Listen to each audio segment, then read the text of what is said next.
भी मैं आदर सम्मान के साथ आपको सम्मान देता हूँ।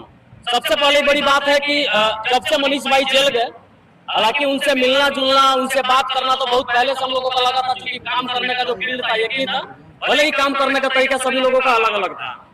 जब से मनीष भाई जेल गए उसके बाद से लगातार हम लोगों से भी ये सवाल पूछा जाता है कि तू वीडियो बना के मनीष कश्यप का क्या कर देगा।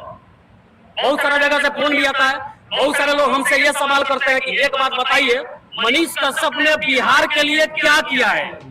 और से सुनिएगा, हमसे बताने जा रहे हैं। लोग ये सवाल करते हैं कि मनीष कश्यप ने बिहार के लिए क्या किया है, तो उन तमाम लोगों के सवाल का मैं ये जवाब देना चाहता हूँ कि मनीष कश्यप ने बिहार के लिए क्या किया वो मुझे नहीं पता, मनीष कश्यप को भी नहीं पता, उनके माता पिता को भी नहीं पता, लेकिन बिहार के एक एक बच्चा और नौजवान को, गरीब को और मजदूर वर्ग के लोगों को ये पता है कि मनीष कश्यप ने इतने दिन के पत्रकारिता में बिहार के लिए क्या किया है और बिहार के गरीबों को और नौजवानों को कितना ताकत दिया है। ये सोचने का बात है। सबको पता था कि सरकारी अधिकारी के पास, बीडीओ सीओ के पास, डीएम एसपी साहब के पास भी जाकर सवाल पूछा जा सकता है, लेकिन पहले कोई सवाल पूछता था क्या? सवाल पूछता था पहले कोई नहीं। दरवाजे पे जाइए तो 100 बार सोचना पड़ता था कि अगर पर्दा हटा के वीडियो साहब के चेंबर में जाएंगे तो वीडियो साहब का क्या काम है। तो लोग चुपचाप डर के हमारे पीछे घुसुक जाता था। लेकिन आज वो दौर है कि मनीष कश्यप का इतना प्रेरणा लोगों को मिला, युवाओं को मिला कि आज ब्लॉक में जाके देख के वीडियो साहब के सामने आंखों में आके डाल करके बच्चे कहते हैं कि अपने इंदिरा आवास में घूस का पैसा क्यों लिया है, जवाब दीजिए इस बात का। ये सवाल पूछा जाता है। तो ये सवाल पूछने का तरीका कहाँ से पैदा हुआ भाई? किसी एक को तो शुरुआत करना पड़ा ना। भले मनीष भाई ने शुरुआत किया, जेल चले गए, इस बात का हमें थोड़ा भी तकलीफ नहीं है। बशर्ते तकलीफ तो इस बात का है कि एक एक करके एक एक व्यक्ति को इतने तरीके से, पूरी तरीके से दबाया गया, जिससे साफ तौर पे यह दर्शित होता है कि बिहार की निरंकुश सरकार ये चाहती है कि बिहार में कोई भी ऐसा माँ, ऐसा शेर बेटा पैदा नहीं करे जो इस सिस्टम के खिलाफ बोले, नेताओं की आंखों में आके डाल के सवाल पूछे, उस ठेकेदार से सवाल पूछे जो ठेकेदार मंत्रियों को परसेंटेज पे पैसा दे करके मुंह बंद करवाता है और गाँव में धड़ाने से गलत काम करता है। ये चाहती है बिहार की सरकार। लेकिन एक बात तो फिक्स है, इससे पहले मोतिहारी में भी रैली हुआ था, वहाँ पे शायद आप लोगों में से बहुत सारे लोग गए भी होंगे।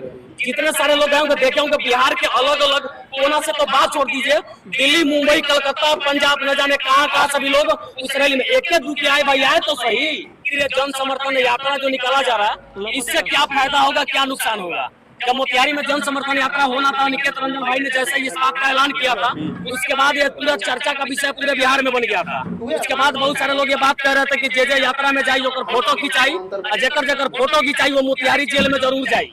लोग कह रहा था इस बात को कि सड़क पे चलते जिसका वीडियो फुटेज आएगा उन लोगों को जेल में डाला जाएगा। उस दिन का वीडियो देखिएगा, वीडियो में सबसे पहले हम, हमारे साथ कुछ और लोग भी दिखाई दे रहे होंगे आपको।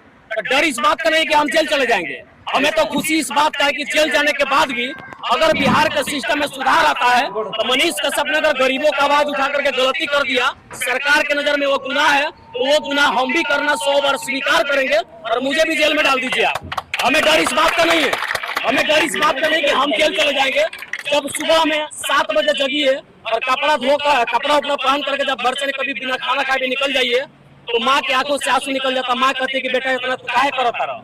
ऐसा नहीं कि मेरा ही माँ कहते, जितने सारे लोग माइक लेके चलते हैं सबकी माँ कहती होगी। मनीष भाई की भी माँ कहती थी। मनीष भाई तो अपने माँ से 6-6 महीने तक बात नहीं करते थे, घर पे नहीं आते थे। तो उस समय आदमी के जहन में एक ही सवाल होता है कि हो सकता है कि एक मेरे माइक उठाने से अगर बिहार के सिस्टम में बदलाव आ जाए तो हम एक बार नहीं 100 बार माइक उठाने का प्रयास करेंगे और हर जन्म में हम पत्रकार नहीं यूट्यूबर बनने का प्रयास करेंगे कि कम से कम किसी के तलबे चाट के न तो पैसे कमाएंगे, नहीं अपना फॉलोवर बढ़ाएंगे, अपने बल बूता क्षमता और करप्ट सिस्टम से लड़ करके फॉलोवर भी बढ़ेगा, पैसा भी कमाई होगा और लोगों के नजर में हमारा मान सम्मान भी बढ़ेगा। लोग ये कहते हैं कि ये यूट्यूबर है। लोग सीधी सी आज भी जाइए, एक वीडियो मैंने करने गया था ढाका प्रखंड का, आप लोगों ने शायद फेसबुक के माध्यम से देखा भी होगा।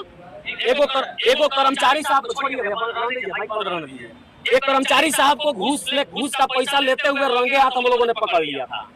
जब पकड़ लिया तो बिना सूचना का हम लोग सीधा कैमरा माइक चालू किए, उनके दफ्तर में घुसे। कहानी सुनिएगा 2 मिनट का, लेकिन बड़ा दिलचस्प है।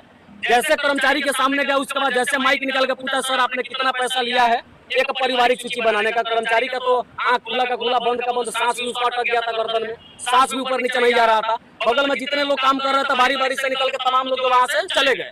फिर कर्मचारी से मैंने जो कुछ सवाल पूछना था पूछा। कर्मचारी बेचारे तो डर गए थे, ऐसा समझिए कि नीचे से उनकी सारी चीजें हो गई थी। बाकी हम सीओ मैडम के पास गए, जब सीओ मैडम के पास गए तो सीधे सीओ से थोड़ा सा हम सोचे कि बात कर लेते हैं, परमिशन ले लेते हैं कि वीडियो बनाने की, क्योंकि वो केस करने में बड़ा एक्सपर्ट होता है, बेमतलब का केस कर देगा। सवाल सही था लेकिन केस हो जाएगा।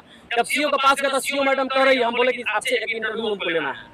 तो बोली किस चीज को? हमको बाइट कर दिया, आपका कर्मचारी जो घूस का पैसा लेते पकड़ा गया, कह रहा कि 500 रुपए लेता है तो 300 तो सीओ मैडम को ही दे देते हैं, बचा 200 तो 100 हम रख लेते हैं और 100 रुपए किरानी साहब को दे देते हैं। इस पे ही आपसे हमको बाइट लेना है। तो पूछ रही है हमसे, आप यूट्यूबर हैं क्या?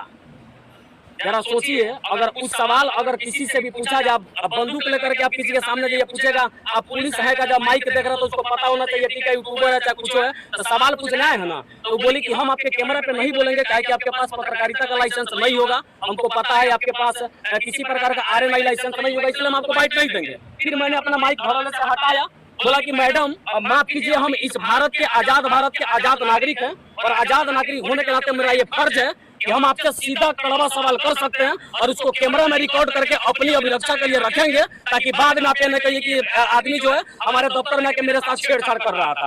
अब आप बताइए कि आप मेरे सवाल का जवाब दीजिएगा कि नहीं दीजिएगा।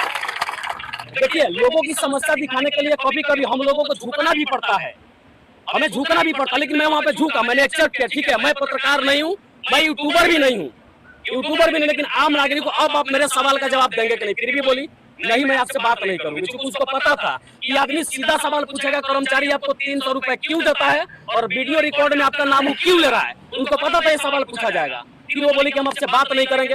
मैंने कहा अगर बात कीजिएगा तो केवल ये सवाल पूछेंगे, नहीं कीजिएगा तो मनीष भाई की तरह आपके पर्दा के बाहर खड़ा होकर चिल्ला चिल्ला के कहेंगे कि अंदर जो औरत बैठी हुई है भ्रष्ट है, करप्ट है, लुटेरी है और ये लूटती है जनता को और 300 रुपए लेकर के पारिवारिक सूची बनाती है, और उसमें भी एक विकलांग व्यक्ति से बिना पैसा लिए 10 बार दौड़ाया और बिना पैसा का काम तक नहीं करने दिया। जब ऐसा चिल्ला करके मैंने कहा ना, तो मैडम बोली बैठ जाओ, कुर्सी देती बैठ जाओ, चाय पी लो, नाश्ता कर लो। मैंने बोला कुछ का जरूरत नहीं है, आप मेरे सवाल का जवाब दीजिए। फिर बोली ले लीजिए, माइक निकाला, इंटरव्यू लिया, वीडियो बनाया, 7 मिनट का वीडियो बनाया। जाते समय मैडम कहने लगी आप थोड़ा सा एक बार नंबर दे दीजिए, हम आपसे मिल लेंगे मोतिहारी में। आप समझ जाओगे मिलने का मतलब क्या होता है?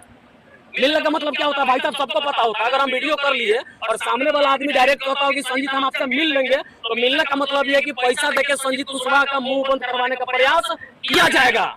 लेकिन हम तलवे चाटने वालों में से नहीं है कि 2-4 लाख भी 2-4 करोड़ रुपए के लिए अपने ईमान धर्म को बेच देंगे। अगर बेच दिए होते तो ना तो भेलवा स्टेशन का वीडियो वायरल होता, या इतने सारे लोग हमें शायद पहचानते हैं। ज्यादातर लोग मुझे भेलवा स्टेशन के वीडियो की वजह से ही पहचानते होंगे। ज्यादातर लोग मनीष कश्यप का बैटरी वाले वीडियो से ही जानते हैं। अगर मनीष कश्यप करप्ट होता, अगर मनीष कश्यप भ्रष्ट होता, पैसा ले लिया होता, तो ना तो वीडियो डालता, ना मनीष कश्यप ने इतना बड़ा ये अपना प्लेटफॉर्म खड़ा करता, और ना ही लोगों को इतना बड़ा रोजगार देता, और ना किसी को बोलने का अधिकार देता। अब अगर बताइए, अगर इतना करने के बाद भी हम यूट्यूबर ही सही, अगर हम में गलती है तो हमें जेल में डाल दीजिए, हम एक बार नहीं 100 बार जाने के लिए तैयार है, हमें फांसी के तख्ते पे चढ़ा दीजिए, लेकिन हाथ जोड़ के विनती है बिहार के नेताओं से, करप्ट अधिकारियों से, हमें फांसी पे चढ़ा दीजिए, मनीष भाई को भी फांसी पे चढ़ा दीजिए, लेकिन इस बिहार की व्यवस्था को बदलने का प्रयास जरूर करिए।